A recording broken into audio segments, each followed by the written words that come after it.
Hello. कितना समझाया तेरे को, पर तू नहीं समझा। लगता है शराफत की भाषा पल्ले नहीं पड़ती तेरे।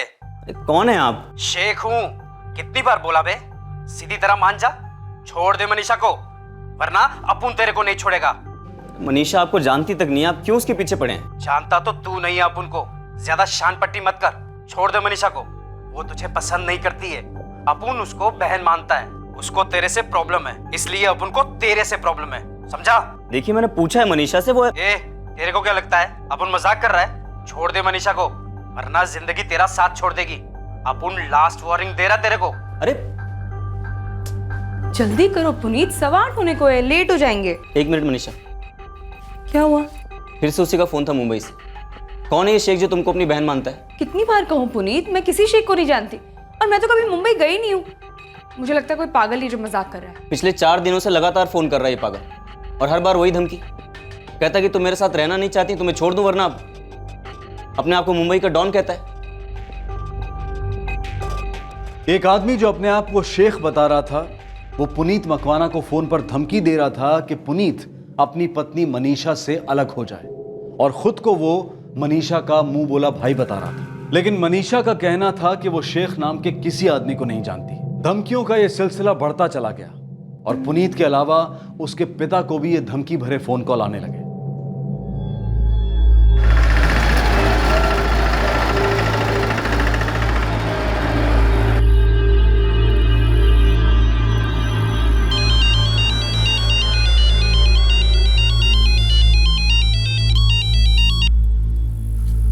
हेलो, जगदीश मखवाना बोल रहा है? हाँ बोलो छू, तमे कौन भाई? सही पहचाना, अक्खा मुंबई का भाई शेख। पैसे लेके खून करना पेशा है अपुन का, पर तेरे बेटे का खून तो अपुन मुफ्त में करेगा, तड़पा तड़पा कर मारेगा उसे। लेकिन मेरे बेटे पुनीत ने किया क्या है? बात नहीं मान रहा है अपुन की, तू मना उसे, बोल के मनीषा को तलाक दे दे। मनीषा बहन है अपुन की, परेशान है तेरे बेटे से। पुनीत को बोल उसकी जिंदगी से दूर हो जाए, वरना अपुन उसको उसकी जिंदगी से दूर कर देगा। और अगर तूने उसे नहीं समझाया ना, तो तुझे और तेरी बीवी सरला को भी ऊपर भेज देगा, समझा? हेलो हेलो हेलो,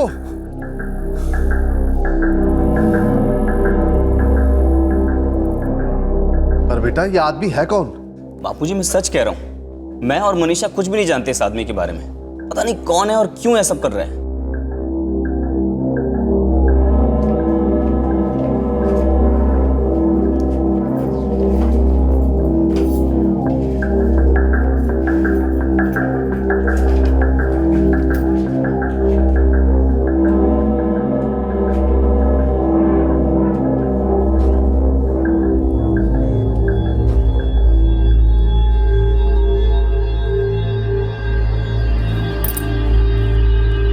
बेटा टाइम થઈ ગયો છે, આરામ से।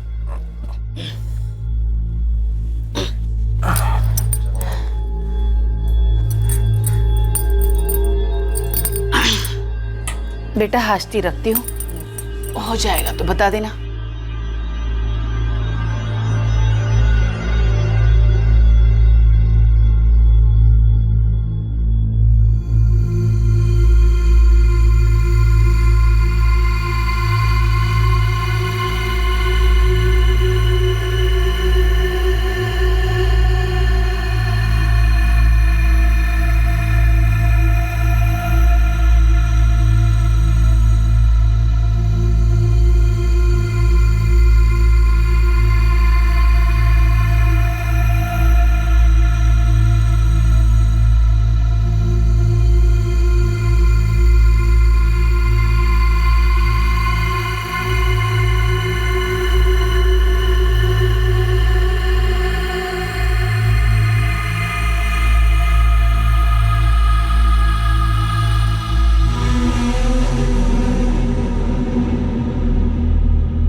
देखिए, डरने की कोई बात नहीं है।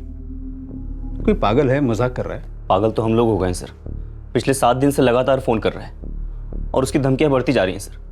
पहले सिर्फ मुझे फोन करता था, अब मेरे बापूजी को फोन करके धमकी दे रहे हैं। हम लोग सीधे साधे किसान लोग हैं, मेरा बेटा कंप्यूटर की नौकरी करता है। डॉन का हमने क्या बिगाड़ा जो हमें ऐसे डरा रहा है? मैं तो स्कूल में टीचर हूँ, मेरा कोई लेना देना नहीं है इस आदमी से। देखिए, आप उसे सीरियसली लेंगे, उससे डरेंगे तो उसे और मजा आएगा। एक काम कीजिए, उसका फोन ही मत उठाइए। साहब ये देखिए, उसी का फोन है सर। उठाइए, स्पीकर पे रखिए। हेलो। क्या बे हीरो, अभी तक मनीषा को आजाद नहीं किया तूने? लगता है बकरे की तरह हलाल करना पड़ेगा तेरे को। कौन है तू? पूरा नाम बता, और कहाँ का शेख है तू? तू कौन है बे बीच में बोलने वाला? Police inspector Dave. अब तू अपना पता बता, फिर मैं आता हूँ तुझे हलाल करने के लिए। ये पुलिस की धमकी किसी मामूली चोर उचक्के को देना। मैं नहीं डरता पुलिस से। मुंबई के किसी भी थाने में पूछ ले, पता चल जाएगा डॉन शेख क्या चीज है। तू बीच में बताना, किसी को नहीं छोड़ूंगा मैं, सबको उड़ा दूंगा, बोल देता हूँ।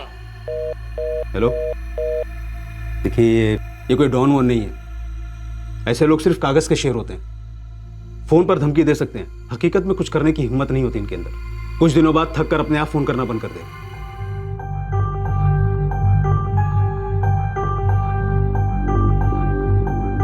पुनीत, मुझे ऐसे लगता है कि उस शेख की आवाज मैंने पहले कहीं सुनी है। कहाँ? शायद वो तरुण की आवाज थी। तरुण? लेकिन तरुण ऐसा क्यों करेगा? उसने तो बहुत दिनों पहले ही तुम्हें फोन करना बंद कर दिया। हाँ, पर पता नहीं, जब मैंने उसकी आवाज सुनी तो मुझे ऐसा लगा कि शायद ये तरुण की आवाज है।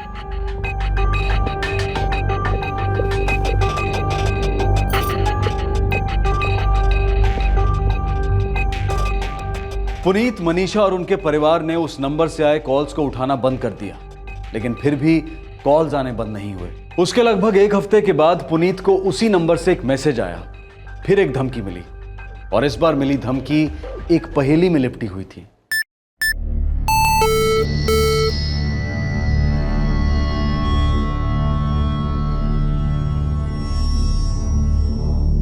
बहुत समझाया पर तू नहीं समझा।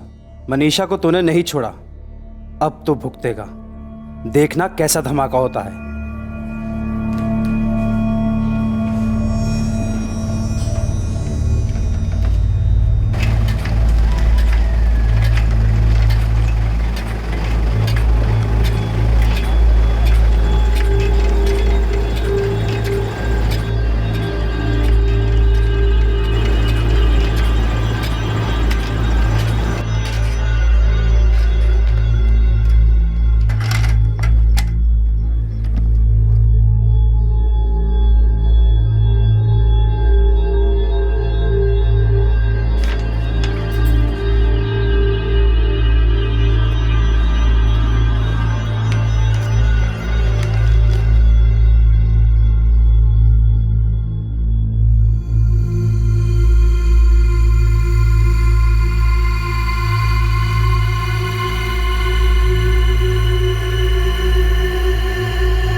अरे मैं तो आपको बताना ही भूल गई, दोपहर में आपके लिए एक पार्सल आया था। किससे भेजा? पता नहीं, आप खुद ही देख लीजिए।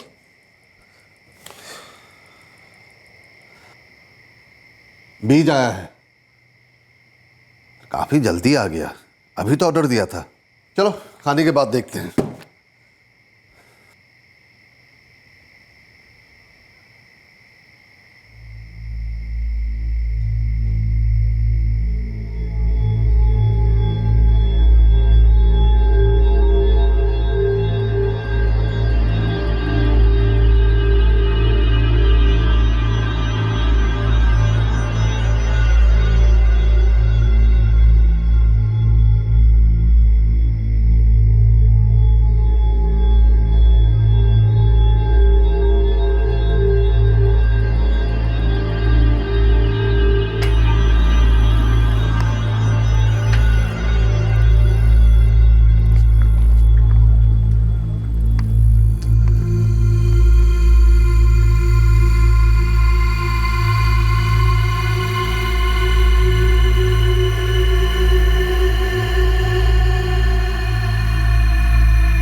आ लो तुम्हारी चाय।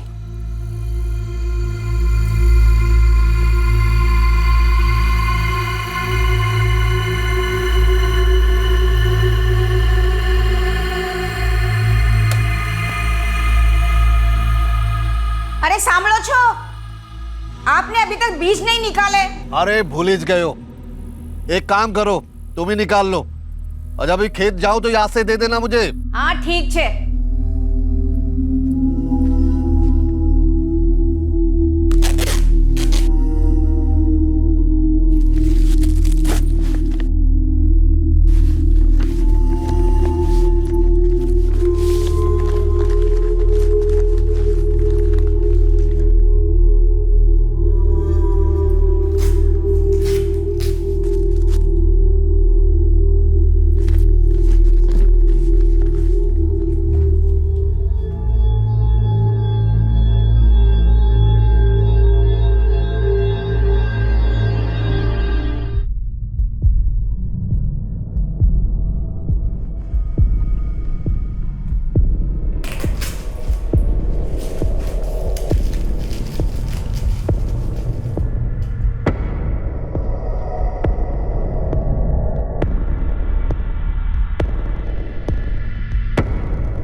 सरला, सरला, सरला।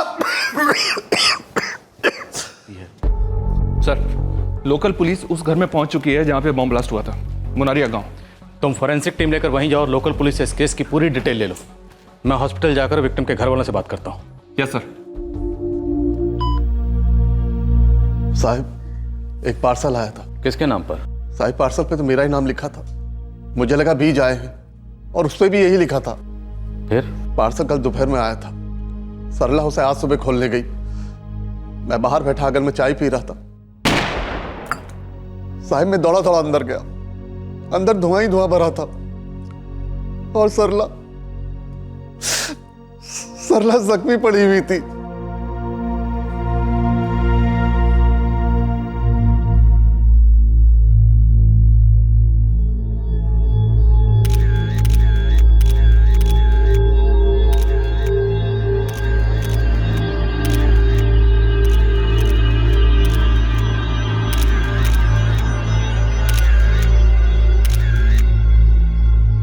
सर, जेलेटिन यूज हुआ है। ये डेटोनेटर का टुकड़ा भी मिला है। सर, ये जला हुआ सर्किट मिला है। सर्किट और डिटोनेटर को बैटरी से कनेक्ट किया गया होगा। काफी बारीकी से काम किया है।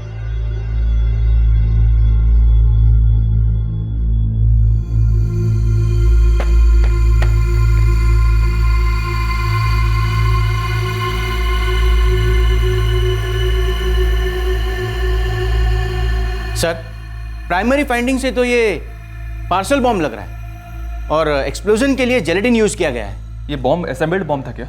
लगता तो ऐसा ही है, और जिस तरह से ये पार्सल पैक किया गया था, लगता है किसी शातिर दिमाग का काम है। जिलेटिन के ग्रेड और सर्किट की जांच में कितना टाइम लगेगा? कम से कम 2 दिन। और आप कह रहे थे कि जैसे विक्टिम ने पार्सल खोला तुरंत ब्लास्ट हुआ। सरला जी के पति जगदीश मकवाना को ऐसा लगता है। मैं तो पार्सल के बारे में भूल ही गया था। सरला ने मुझे याद दिलाई। आपने अभी तक बीज नहीं निकाले। एक काम करो, तुम ही निकाल लो। जगदीश जी, आपको कुछ अंदाजा है कि जब सरला जी पार्सल खोलने गई उसके तकरीबन कितनी देर बाद धमाका हुआ होगा? पक्का तो नहीं कह सकता, लेकिन ज्यादा टाइम नहीं लगा होगा। आपकी किसी से कोई दुश्मनी? मेरा मतलब है कोई आपसी रंजिश, कोई ऐसा है जो आपके घर में ये पार्सल बॉम्ब भेज सकता है? साहब, मैं एक छोटा आदमी, किसान हूं। मेरी किसी से कोई दुश्मनी नहीं थी। हमारा छोटा सा गांव है। अगर किसी से कुछ कहा सुनी हो जाए तो वो 2 बातें सुना देगा। ऐसे बॉम्ब थोड़ी भेजेगा मारने के लिए।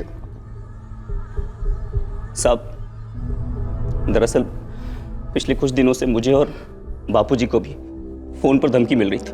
कैसी धमकी? अब डॉक्टर साहब, देखिए, हालत पहले से स्टेबल है, लेकिन कुछ इंजरीज बहुत ज्यादा है।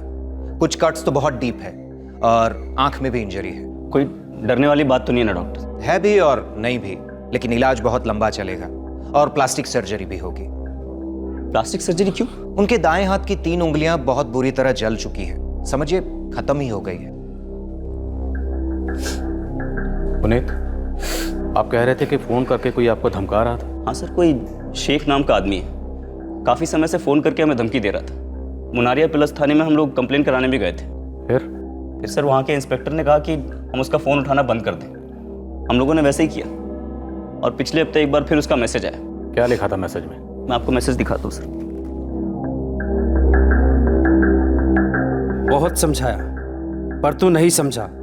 मनीषा को तूने नहीं छोड़ा, अब तो भुगतेगा। देखना कैसा धमाका होता है। ये मनीषा कौन है? जी मैं हूँ सर। मेरी पत्नी है साहब। तो ये फ़ोन करने वाला आपको धमका रहा था कि आप अपनी पत्नी यानी मनीषा को छोड़ दो। कोई आपको बार बार फ़ोन करके धमका रहा था, थ्रेट कर रहा था। तो आपने इस मामले को इतना लाइटली क्यों लिया? मैंने कहाँ लाइटली लिया, मैं तो कंप्लेन करने भी गया था। उन्होंने कहा कोई मजाक कर रहा होगा। ये मजाक नहीं था। ये फ़ोन करने वाला शेख जो भी है, उसका आपकी पत्नी मनीषा से कोई ना कोई ताल्लुक ज़रूर है, वरना वो ये क्यों कहता कि अपनी पत्नी मनीषा को छोड़ दो। बिना आग के धुआं नहीं उठता, और यहाँ तो आग आपके घर तक पहुँच गई है। मनीषा जी, आप कुछ कहना चाहती हैं? तो आपने पुलिस स्टेशन में उस दिन पहली बार उस शेख की आवाज़ सुनी थी? जी सर। मुंबई के किसी भी थाने में पूछ ले, पता चल जाएगा डॉन शेख क्या चीज है। लेकिन सर मनीषा किसी शेख को नहीं जानती और ना ही कभी ये मुंबई गई है। लेकिन ये खुद कह रही हैं कि इन्हें वो आवाज़ जानी पहचानी लगी थी। हाँ सर, पर मैं कुछ पक्का नहीं कह सकती, सिर्फ मेरा अंदाजा है। आपके अंदाजे से किसकी आवाज़ थी वो? तरुण पारिक की।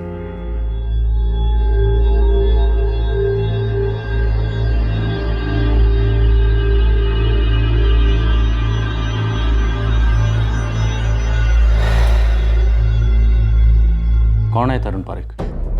कहाँ रहता है? सारथीपुर गांव में। वहाँ एक कॉलेज में प्रोफेसर है। मेरा मतलब था। कौन सा गांव कहा आपने? सारथीपुर? जी सर वो पार्सल भी सारथीपुर पोस्ट ऑफिस से ही आया था। तो मनीषा जी, जब आपको शक था कि शेख की आवाज़ में तरुण पारिक बात कर रहा है, तो आपने ये बात किसी को बताई क्यों नहीं? सर मनीषा ने मुझे बताया था, लेकिन मुझे वो आवाज़ तरुण की नहीं लगी। मैंने भी एक बार उससे बात की हुई है। क्या लगता है आपको, ये तरुण पारिक ऐसा कर सकता है? मैं भी यही जानना चाहती थी सर, इसलिए जैसे ही पुनीत ने मुझे इस हादसे के बारे में बताया, मैंने तुरंत तरुण को फोन करके पूछा। मनीषा, तुम ये क्या कह रही हो? तरुण, सच सच बताना, क्या तुम शेख बनकर पुनीत को कॉल कर रहे थे? मैं शेख बन के क्यों फोन करूंगा? मुझे क्या हासिल होगा? और मैं पुनीत को फोन करूंगा ही क्यों? मैं उसे जानता नहीं, फिर उसे या उसके माँ बाप को मैं धमकाऊंगा क्यों? मनीषा, तुम मेरी हालत जानती हो। यहाँ बिस्तर पर पड़ा हूँ एक फर्नीचर की तरह। पर उस आदमी की आवाज तुमसे बहुत मिलती है तरुण। मनीषा, क्या पहले मुझे कम तकलीफें हैं जो तुम अब ये इल्जाम लगा रही हो? तरुण का कहना है उसने ऐसा कुछ नहीं किया। लेकिन क्या तरुण ऐसा कर सकता है? वो जिस हालत में, उसे देखकर तो ऐसा नहीं लगता। पर सर, आज भी जब मैंने उससे बात की, मुझे ऐसे लगा कि उसकी आवाज शेख से मिलती है। तरुण पारिक का और शेख जिस नंबर से आपको कॉल करता था, वो दोनों नंबर बताइए। हाँ सर।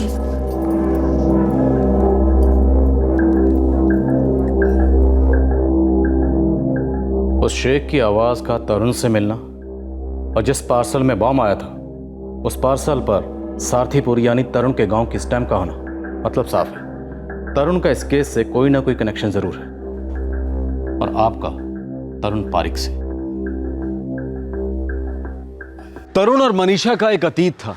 दोनों को एक दूसरे के प्रति असंतोष था, इसलिए एक मोड़ पर आकर दोनों की राहें अलग हो गई थी। एक ने अपनी जिंदगी नए सिरे से शुरू की थी और दूसरे को मानो बदकिस्मती ने एक जगह जकड़ लिया था।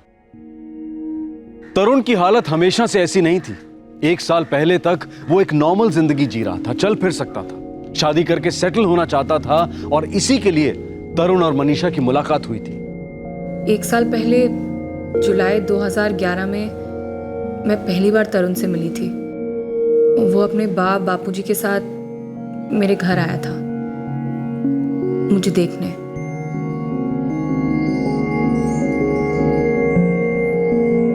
तरुण को मेरे लिए मेरे बापूजी ने पसंद किया था। रिश्ता पक्का हो गया, पर मैं पूरी तरह खुश नहीं थी। हमारी सगाई हुई थी। तो मनीषा जी, अगर आप उस सगाई से खुश नहीं थी तो आपने किसी को बताया क्यों नहीं? बताया था सर, बापूजी को भी और तरुण को भी। तरुण सारो छोकरो छे, पढ़ा लिखा है, पीएचडी है, संस्कारी भी है। शादी का फैसला सिर्फ रूप रंग या कदकाठी देखकर थोड़ी किया जाता है। इंसान का स्वभाव, उसका बर्ताव असल में यही मायने रखता है। पर बापूजी। बेटा, मैं मानती हूँ तरुण थोड़ा मोटा जरूर है, पर दिल का बहुत ही अच्छा है। किसी को पसंद करने के लिए ना उसकी खूबियां देखी जाती हैं, खामियां नहीं। देखो, जो तुम्हारे दिल में है ना, बेझिझक कह दो। तरुण, प्लीज़ बुरा मत मानना, शायद तुम्हें मेरी बात अजीब भी लगे, पर तुम। हाँ हाँ, कहो। तुम मोटे हो तरुण। मैं जानती हूँ तुम्हें ऐसा लगेगा कि मेरी सोच कितनी छोटी है, पर मैं क्या करूँ तरुण। मेरे लाइफ पार्टनर के लिए मेरे मन में एक इमेज है, एक तस्वीर है, और तुम वैसे नहीं हो तरुण। आई एम सॉरी, शायद मुझे ऐसा नहीं कहना चाहिए था, पर। नहीं नहीं, मैं समझ रहा हूँ। पर मनीषा, अगर मैं अपना वजन कम कर लूँ तो फिर तो कोई प्रॉब्लम नहीं है ना? फिर तो तुम मुझे पसंद करोगी। हमारी मुलाकात भले ही अरेंज हुई हो, पर मेरे लिए तो वो लव एट फर्स्ट साइट था ना। तुम्हें देखते ही प्यार हो गया था मुझे। देखो मनीषा, मैं वादा करता हूँ मैं पतला हो जाऊंगा, पूरी मेहनत करूंगा, डाइट, योगा, एक्सरसाइज, जैसा तुम्हें पसंद हो वैसा बन के दिखाऊंगा। पर मनीषा, मुझे एक मौका तो दो।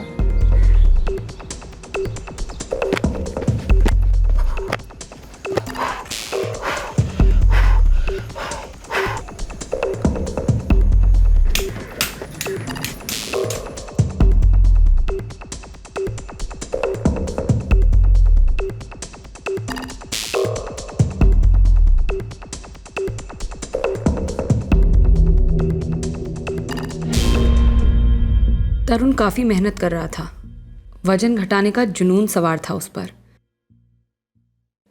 फिर भी मैं अंदर से खुश नहीं थी।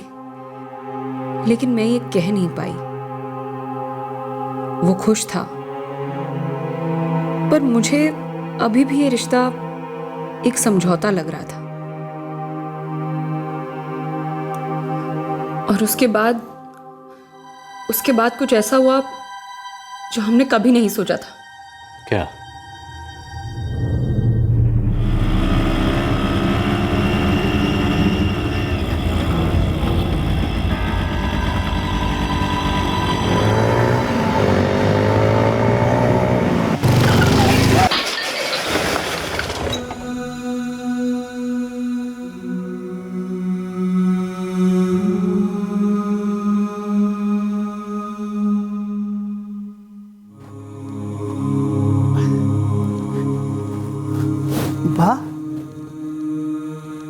ऋषभ, क्या हो रहा है?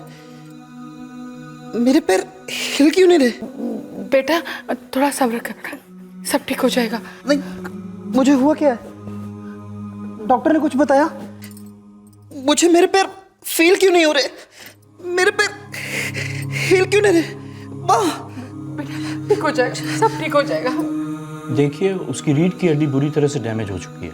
मेरा बेटा ठीक तो हो जाएगा ना? अभी तो उसके कमर के नीचे का पूरा शरीर कंप्लीटली पैरालाइज हो गया है।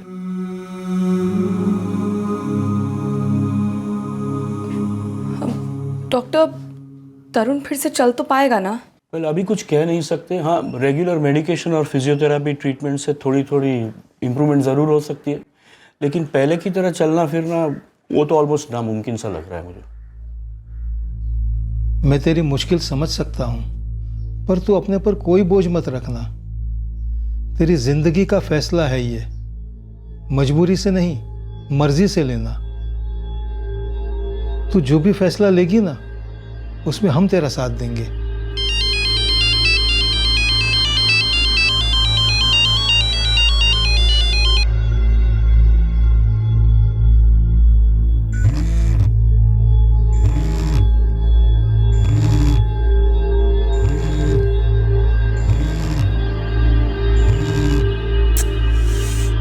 बा, ये मनीषा मेरा फोन क्यों नहीं उठा रही? पता नहीं बेटा, पहले दवाई खा ले। तुमसे कुछ कहा क्या उसने? मिलने क्यों नहीं आ रही वो? नहीं बेटा, मेरी बात नहीं हुई इससे। पर तू चिंता क्यों करता है? मैं और तेरे बापूजी है ना तेरा ख्याल रखने के लिए। हाँ, ये ले।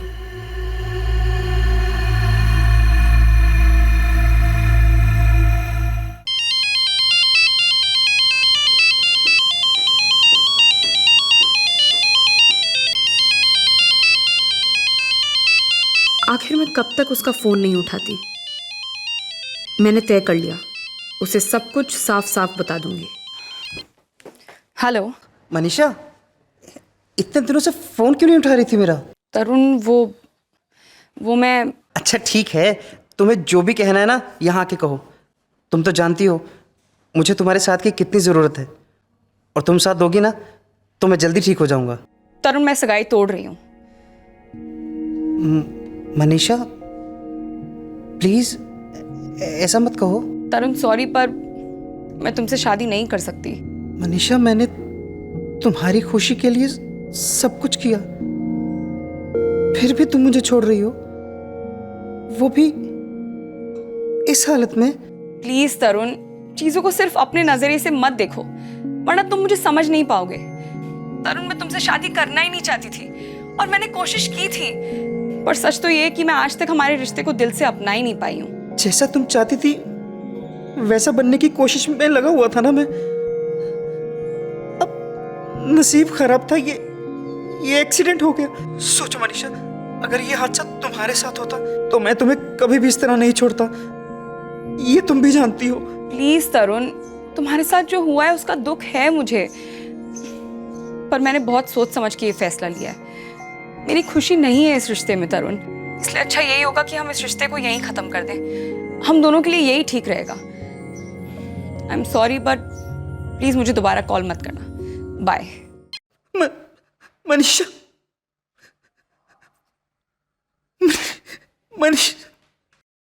मैंने सगाई तोड़ दी। उसके 3 महीने बाद पुनीत और मेरी शादी तय हो गई। हम दोनों ने अपनी मर्जी से एक दूसरे को चुना था। आपकी शादी के बाद भी तरुण आपको फ़ोन करता था? I mean, क्या फ़ोन करके कभी उसने धमकाया आपको? सर, धमकाया तो कभी नहीं, पर उसके फ़ोन आते रहते थे। वो ये मानने को तैयार ही नहीं था कि हमारा रिश्ता ख़त्म हो चुका है। एक बार तो पुनीत ने भी बात की थी उससे। आपने फ़ोन किया था? नहीं सर, वो बार बार मनीषा को फ़ोन किया करता था, विनती करता था उससे मिलने के लिए, इसलिए मनीषा ने उसका कॉल मुझे डाइवर्ट कर दिया था, और मैंने बहुत शांति से उससे बात की थी, और उसने मेरी बात समझ भी ली थी। उसके बाद से उसने कभी भी मनीषा को फ़ोन नहीं किया। तो उसके बाद से तरुण का फ़ोन आना बंद हो गया। ये शेख का फ़ोन आना कब से शुरू हुआ? सर, कुछ 3 हफ्तों पहले। और इस तरुण ने फ़ोन करना कब बंद किया? तकरीबन 1-2 महीने पहले। आप दोनों की शादी को कितना वक्त हुआ? 4 महीने। आपने कहा था कि तरुण ने PhD की थी। जी सर। किस सब्जेक्ट में? फिजिक्स में। एक इंसान जिसे किसी लड़की ने ठुकरा दिया हो, उसके साथ हुई मंगनी को तोड़ दिया हो, और एक हादसे ने उसे बिस्तर से जकड़ दिया हो, क्या ऐसी शारीरिक और मानसिक हालत में वो इंसान बदला लेने के लिए इतना भयानक कदम उठा सकता है? सारे सबूत तरुण पारिक की तरफ इशारा कर रहे थे, लेकिन क्या ये सबूत काफी थे तरुण को मुजरिम साबित करने के लिए? सर, 444568 इस नंबर से शेख पुनीत को फोन करता था, लेकिन ये नंबर तरुण पारिक के नाम पर रजिस्टर्ड है। प्रीपेड सिम कार्ड है और उसके गांव सारथीपुर से खरीदा गया है। अब तो शक की कोई गुंजाइश ही नहीं है, लेकिन तरुण की जो हालत है वो ये काम अकेले नहीं कर सकता। जरूर इसमें उसके साथ कोई और भी शामिल है। FSL रिपोर्ट कब आ रही है? संजय से बात हुई थी सर, कल तक भेज देगा।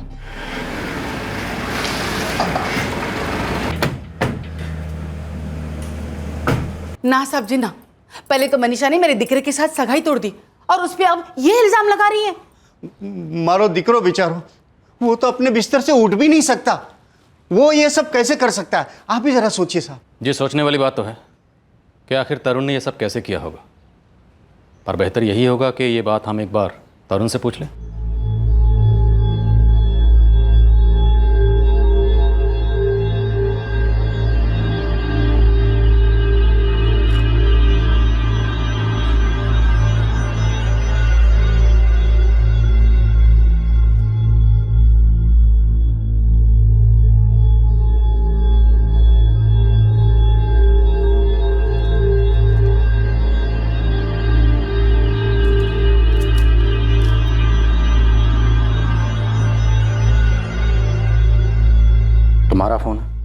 जी हाँ।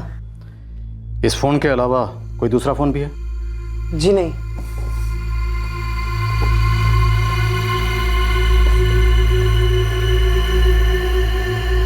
सर, ये एक और फ़ोन मिला है सर। इसमें से सिम कार्ड तो निकाल लिया गया है, पर सेंट मैसेजेस में ये एक मैसेज मिला है। ये देखिए। बहुत समझाया पर तुम नहीं समझे। तुमने मनीषा को नहीं छोड़ा, अब तुम भुगतोगे। देखना कैसा धमाका होता है। तुम ही थे ना जो शेख बनकर पुनीत और उसके बापूजी को धमकाते थे? जी नहीं। देखो, इस फ़ोन से सिम कार्ड भले ही निकाल दिया गया, लेकिन पुनीत को धमकाने के लिए तुमने जो मैसेजेस भेजे थे वो अभी भी इसमें सेव्ड हैं।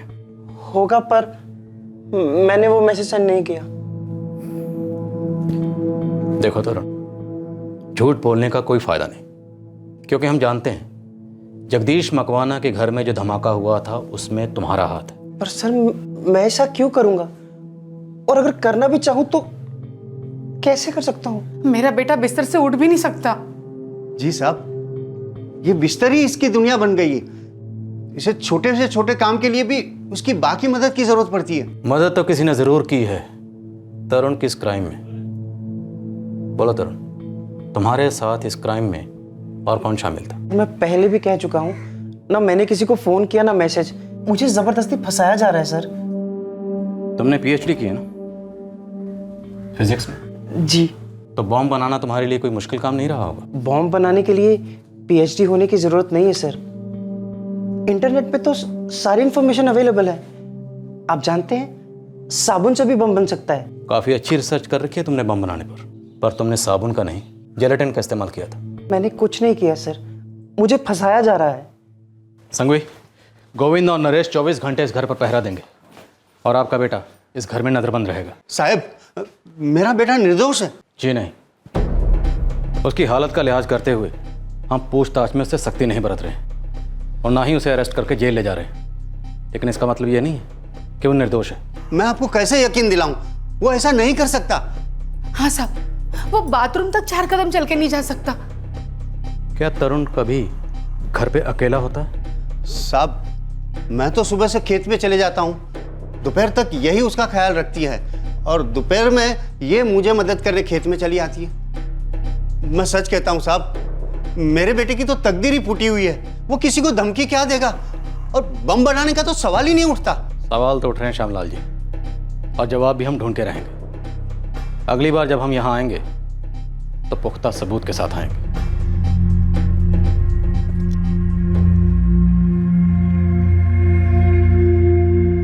ठीक है बापूजी, जैसा आपको ठीक लगे वैसा कीजिए।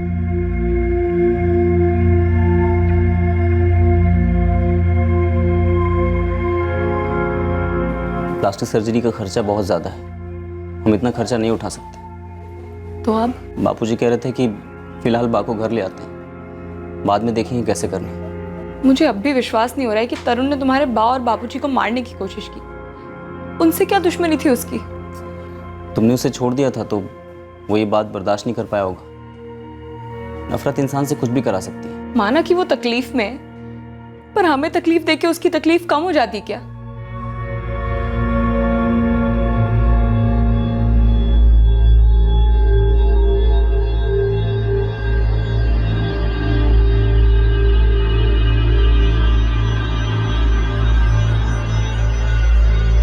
साहब, मैंने साइकिल पे पीछे के कैरियर पर रखा था वो पार्सल।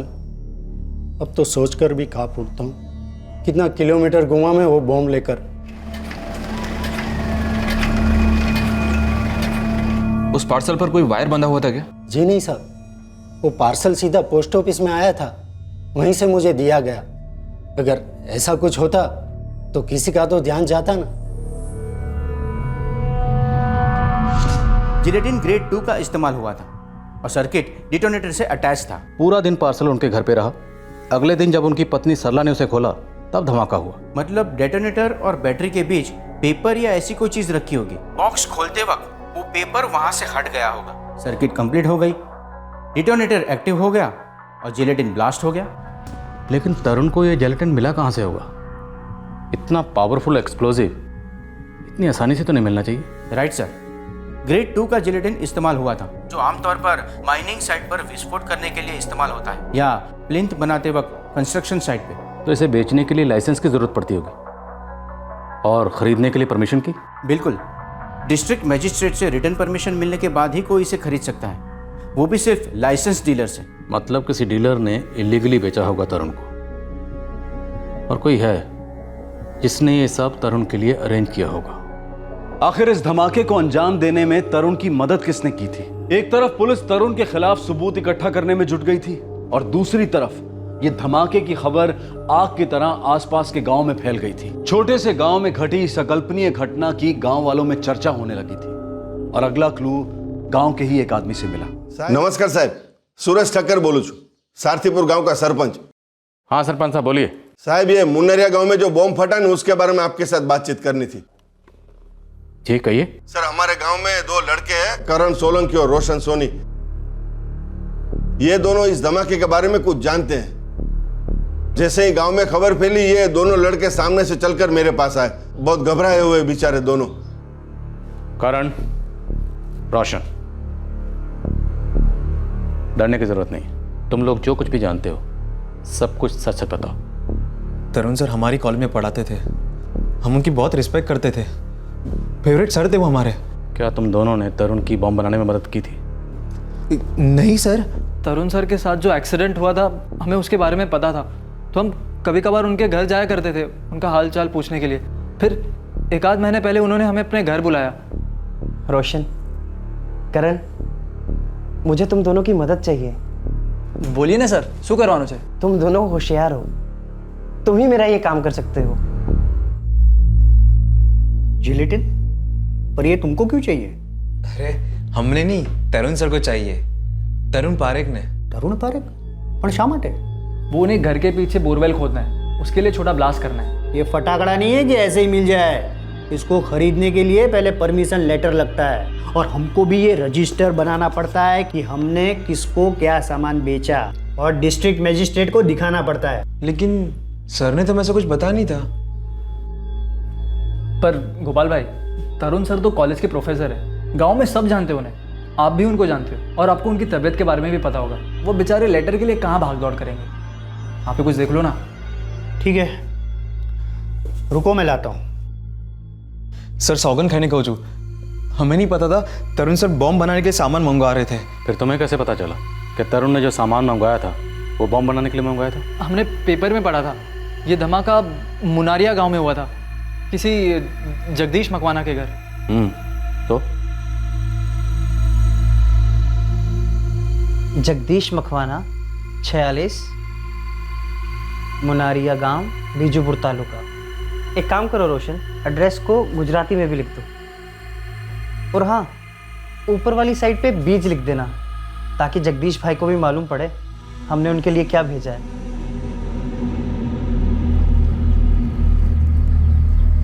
हमने ही वो पार्सल सारथीपुर पोस्ट ऑफिस से भेजा था। तुम दोनों ने तरुण के लिए कोई सिम कार्ड भी खरीदा था? हाँ सर, मैंने खरीदा था। करण, ये लो पैसे, और मेरे लिए नया सिम कार्ड ले आना। वो क्या है ना कि मेरा सिम नेटवर्क ही नहीं पकड़ता रूम में। सर वो हमारे प्रोफेसर थे, हमें नहीं पता था वो हमसे ऐसा कोई गलत काम करवाएंगे। सर उनकी हालत देखकर बुरा लगता था उनके लिए, पर अगर हमें ज़रा सा भी अंदाज़ा होता कि उनके इरादे ऐसे हैं तो हम कभी उनका साथ नहीं देते। देखो मैं जानता हूँ तुम लोग स्टूडेंट हो, तुम लोगों ने जानबूझकर कुछ नहीं किया, लेकिन हमें तुम दोनों का बयान लेना होगा, उसके बाद तुम लोग जा सकते हो।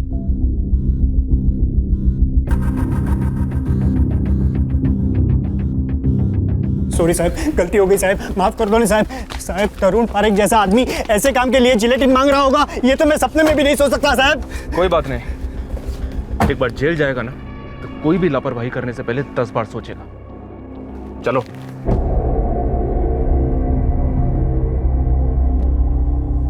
बेटा ये लोग क्या कह रहे हैं? बोल बेटा तरुण, सच बोल।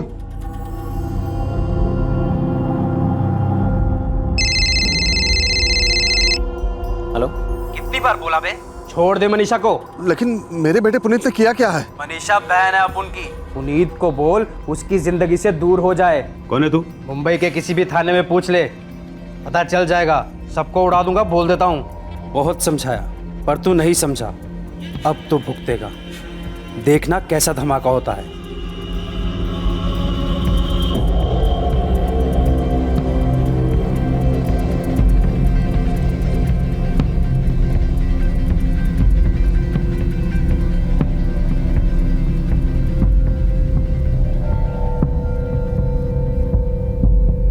हाँ, मैंने बनाया था वो बम। जब तुम दोपहर में चली जाती थी तब मैं उस पर काम करता था। पूरा 1 हफ्ता लगा था उस बम को बनाने में। मेरे स्टूडेंट्स का इस्तेमाल भी मैंने ही किया। उन्हें नहीं पता कि वो क्या कर रहे थे। तरुण, तुमने ऐसा क्यों किया? आप नहीं समझ सकते। आप में से कोई नहीं समझ सकता मेरे दिल की हालत।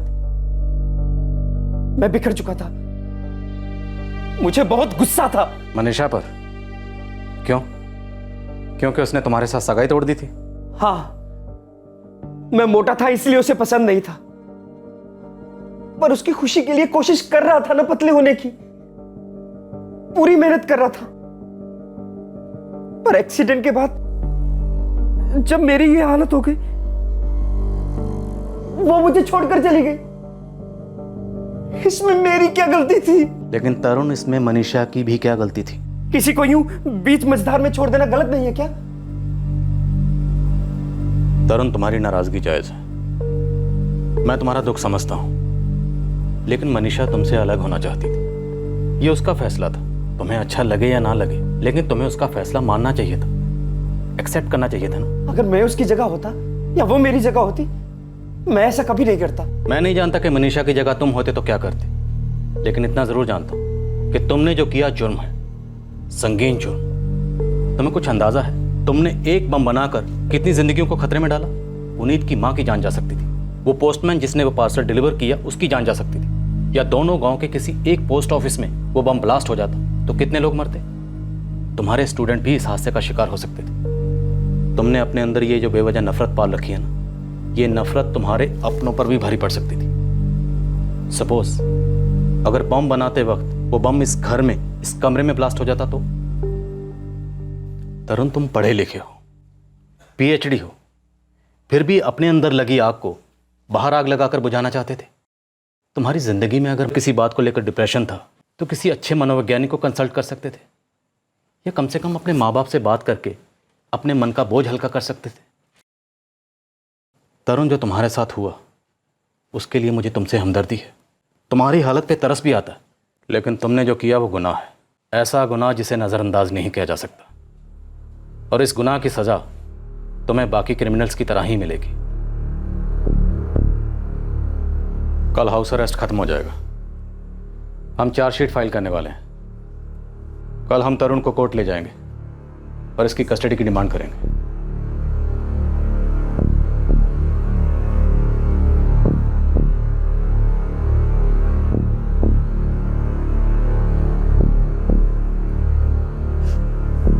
बेटा, क्यों किया तुमने ऐसा? चोट लगी थी बा। जब एक पति को पत्नी की सबसे ज्यादा जरूरत होती है, वो मुझे छोड़कर चली गई। बेटा, वो तेरी पत्नी नहीं थी। सगाई हुई थी ना, शादी होने वाली थी। लेकिन बेटा, वो तुम्हारे साथ शादी करना ही नहीं चाहती थी। ऐसे लड़के के लिए क्या जी जलाना जो तुम्हारे साथ नहीं रहना चाहती थी। लेकिन बेटा, हम लोग तो तुम्हारे साथ थे ना, और आज भी है। जब तक मैं जीऊंगी तुम्हारे साथ रहूंगी। और मैं भी। पर बेटा, एक बात जरूर कहूंगा, तुमने जो किया वो गलत किया।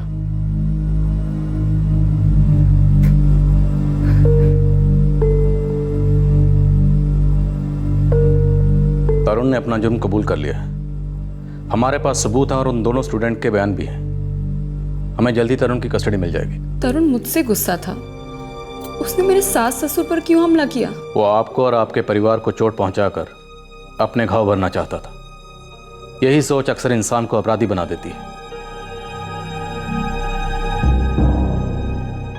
अगले दिन तरुण को कोर्ट ले जाना था, लेकिन उसकी बजाय तरुण को हॉस्पिटल ले जाना पड़ा। तरुण के लिए अब सजा से बच पाना नामुमकिन था, लेकिन फिर उसने एक आखिरी दाव खेला और इस केस का रुख ही बदल गया।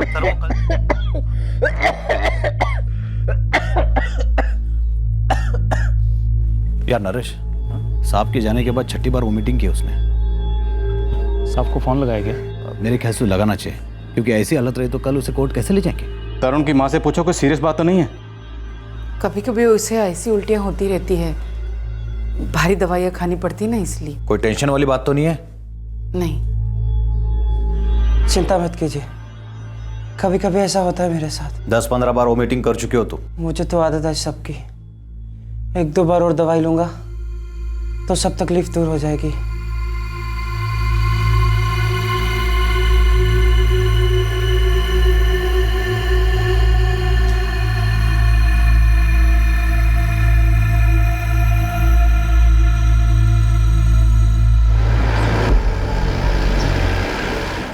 क्या? तो गोविंद बताना तो चाहिए था। सर मैंने तरुण को 2-3 बार पूछा, लेकिन हर बार उसने यही कहा कि ये सब उसके लिए नॉर्मल है। लेकिन अगर उल्टियां नहीं रुक रही थी तो कम से कम एक फोन तो कर सकते थे। सुबह से कितनी उल्टियां आ चुकी हैं उसे? सर वो कल से उल्टी पे उल्टी किए जा रहे हैं। मुझे नहीं लगता कि इस हालत में उसे कोर्ट ले जाया जा सकता है। और ये तो मुझे अब बता रहे हो जब हम ऑलरेडी उसे कोर्ट ले जाने के लिए निकल चुके हैं। संघवी सर, एम्बुलेंस बुलाओ। तरुण की हालत सीरियस है, हमें उसे हॉस्पिटल शिफ्ट करना पड़ेगा।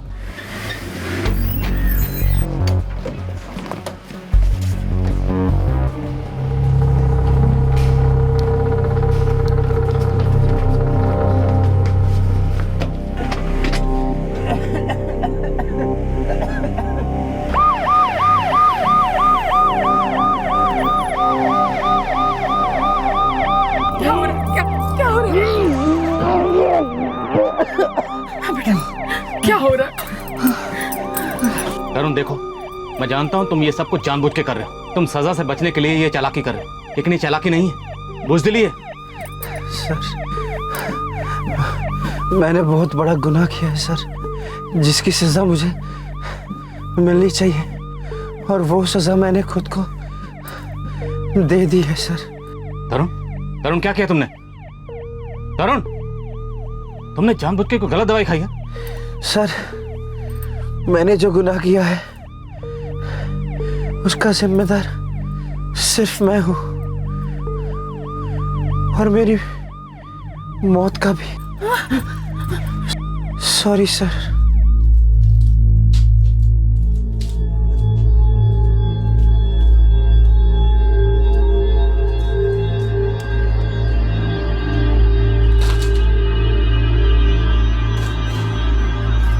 सर, ये देखिए। मैं अब जीना नहीं चाहता, वैसे भी मैं कहाँ जी रहा था। अपने किए पर शर्मिंदा हूं मैं, मुझे अपने गुनाह का एहसास है और पछतावा भी। पुनीत, तरुण के साथ जो हुआ मुझे उसका बहुत दुख है, और लगता है कहीं ना कहीं इस सब के लिए मैं ही जिम्मेदार हूँ। नहीं मनीषा, खुद को दोष मत दो, तुमने कुछ नहीं किया है। सब तो यही बातें कर रहे हैं ना कि आज तरुण जिस हाल में है मेरी वजह से। देखो, लोगों को जो बोलना है उनको बोलने दो, तुम परवाह मत करो उनकी। पुनीत, क्या अपनी खुशी चाहना गलत है? मैं तरुण से कभी शादी करना ही नहीं चाहती थी, और जब मुझे साफ साफ दिख गया कि मैं इस रिश्ते में कभी खुश नहीं रह पाऊंगी, तो मैंने उस रिश्ते को वहीं खत्म कर दिया। तो क्या गलत किया मैंने पुनीत? धोखा तो नहीं दिया था तरुण को, तो सब मुझे ही क्यों गुनहगार ठहरा रहे हैं? मनीषा, तुम्हें अपने लिए जो सही लगा वो तुमने किया, इसमें कुछ भी गलत नहीं है। जो भी हुआ उसकी जिम्मेदार तुम बिल्कुल नहीं हो। तुम्हें खुद को कसूरवार समझना बंद करना पड़ेगा। तुम चाहो तो कुछ दिनों के लिए हम बाहर चले जाते हैं, मेरे हिसाब से हम दोनों के लिए यही सही रहेगा।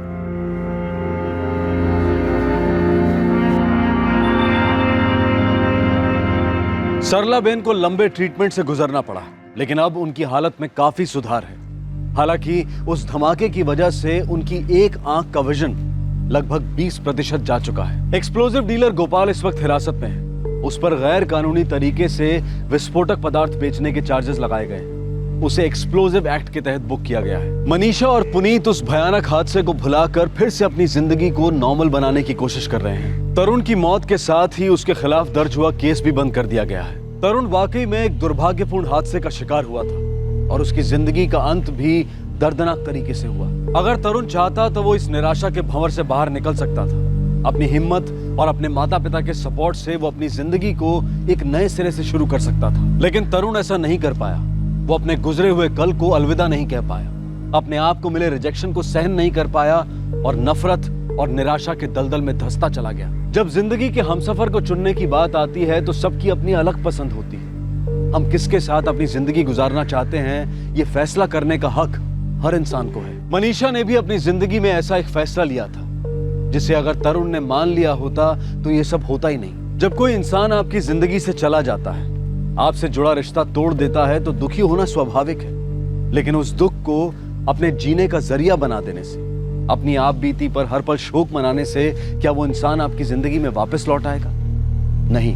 आपसे दूर जा चुके उस इंसान को तकलीफ देकर, उसे चोट पहुंचाकर क्या आपको सुकून मिल सकता है? हरगिज नहीं। बदले की भावना ने आज तक किसी को सुकून नहीं दिया है और ना ही कभी दे पाएगी। आपसे फिर मुलाकात होगी अगले एपिसोड में एक और चौंका देने वाले केस के साथ। तब तक अपना ख्याल रखें, सुरक्षित रहें, सतर्क रहें और देखते रहें क्राइम पेट्रोल सतर्क। सबक एक को, सीख पूरे देश को। जय हिंद। इस तरह के और भी एपिसोड देखने के लिए हमारे चैनल को सब्सक्राइब करें और बेल आइकन दबाना ना भूलें।